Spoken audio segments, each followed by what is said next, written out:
And another one. This is all about MedSurg lecture because I had a beautiful subscriber request for lecture after she saw the clinical one. Let me tell you something. Second semester started off so cool, so calm, so easy, and out of nowhere decided to steal my joy. Out of nowhere. MedSurg lecture is not difficult. There is a lot to memorize. There is a lot to understand. There's a lot of information to go through, but it's doable. It's doable. So I have 5 tips, whatevers I want to share with you. I don't know if it'll help you, but hey, you're here, you're watching. 1, I'm gonna upload case studies and practice questions to my website. I don't know when I'm gonna do it, so just keep checking back till you see it.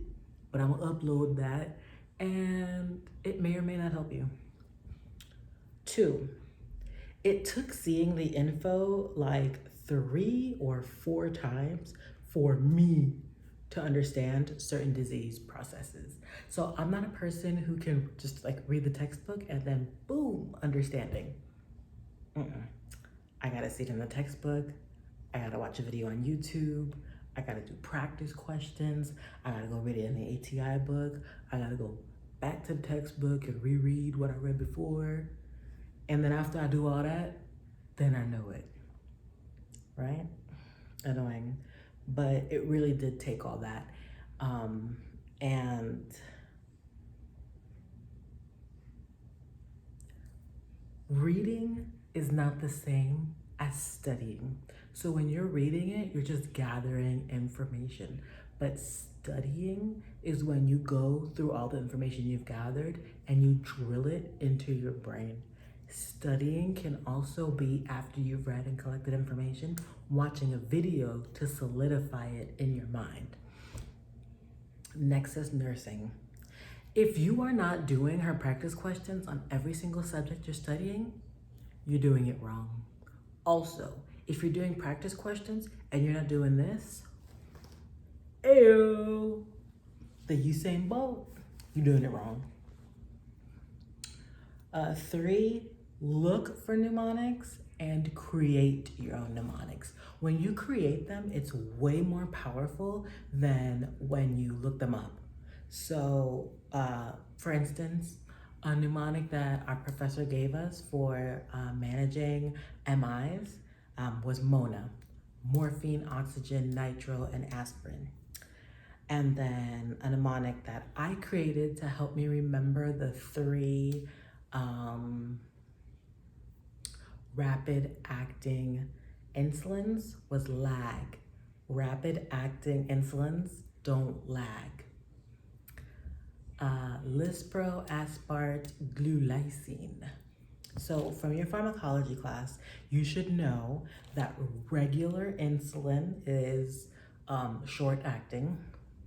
You should know that MPH is intermediate.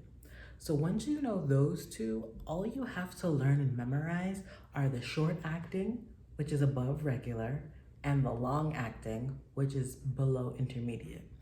So if you take my mnemonic lag, then you have your regular, your intermediate, and then your long acting, you've pretty much memorized all the insulins. It's not difficult. And then on top of that, you should know the onset and the peak for each. It's not difficult, honestly. They come in like steps. So like short acting was, not short acting, fast acting was 5 to 15. Short acting, which is the regular, was 30, and so on and so forth. They come down in steps. So just find your mnemonics, find things that make you remember. Like I remember from adult health assessment,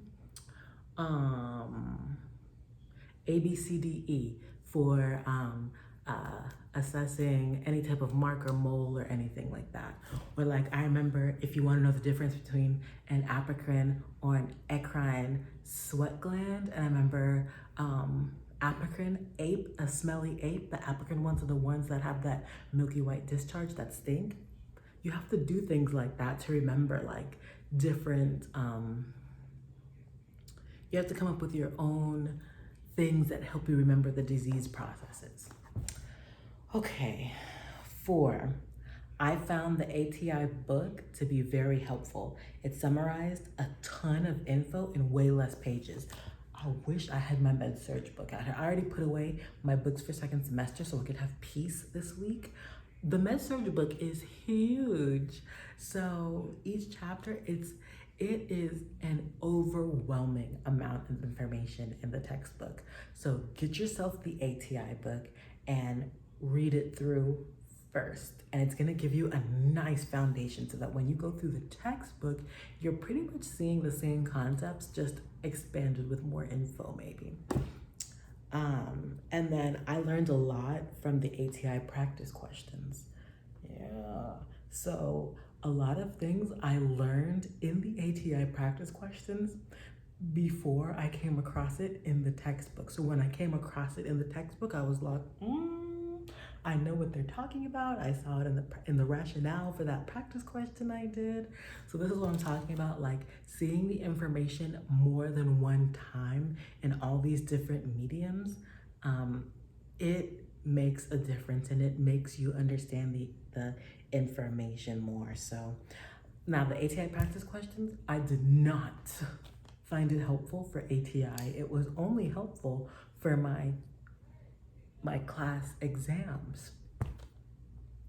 And I can tell you that it's true that the subjects that you are more interested in, you do better in, and the subjects that you don't really care for, you don't do as well. Because I remember, it's not that I was interested in the endocrine system or respiratory or cardiac, but it's not like I didn't hate them. I didn't have an aversion to them, and I did well on those exams. And then towards the end, like musculoskeletal and immune and all that, I guess I had like an aversion to like those things, and oh my God, I did so bad on those exams. Thank God I pulled it through with like a really good grade on the final, and I got a B in the class. When it came to ATI, I got a 68.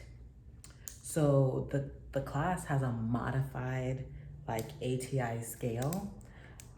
And the 68 is a level 2. If they had been using ATI's scale, I would have had a level 1.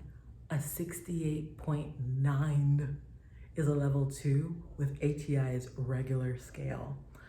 When I was talking to my professor about my score, she was like, you got the second highest score in our class. And I was like, I was so disappointed when I logged off from my test because I was like, I know it's a level 2, but God, that score seemed so low to me. But hearing that it like made my heart so like full of joy because I was like, you know, I did a lot of studying. Oh my God. I can't say that I read every chapter in the ATI book, but I read a majority of the book that we covered.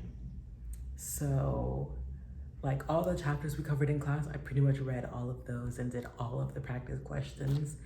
And I took my score from, I think I originally scored like a 52 on practice A.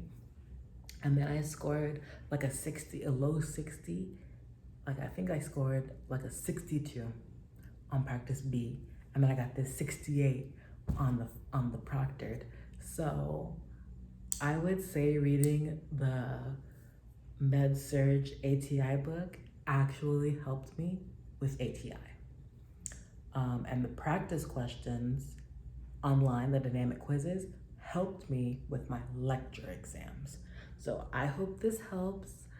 Yes, I rambled, but if you're still here, guess what?